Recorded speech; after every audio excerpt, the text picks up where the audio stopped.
বাবা, এই জগতে আমার থেকে সুন্দরী আর কেউ নেই। রূপা, তাই তো তোর জন্য একটা সুন্দর রাজকুমার খুঁজছি। প্রণাম রাজামশাই। এই কে তুই? আমি আপনার রাজ্যের পচা নাপিতের ছেলে হারুন। তুই নাপিত প্রাসাদে পাতিস না। শর্ট শর্ট তোর কি চাই এখানে? রাজামশাই, আমি আপনার মেয়েকে বিয়ে করতে চাই। বাবা, ওকে গর্দান দাও। ইস, কি জঘন্য দেখতে ওই নাবিতটাকে।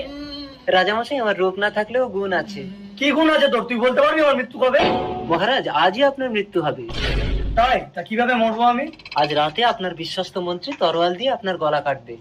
ঠিক আছে, আজ রাতে তোকে বেঁধে রাখবো। যদি তোর কথা মিথ্যা হয় তোর গর্দান নেব। ঠিক আছে, আর যদি সত্যি হয় তাহলে কিন্তু আমি রাজকুমারীকে বিয়ে করব। অবিকল মানুষের মতো হয়েছে, এবার চলে আয় রূপা।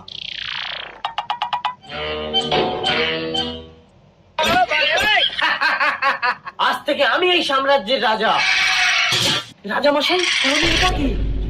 আমাকে ক্ষমা করে দিন রাজামশাই। বিশ্বাসঘাতক! আজ তুমি আমার জীবন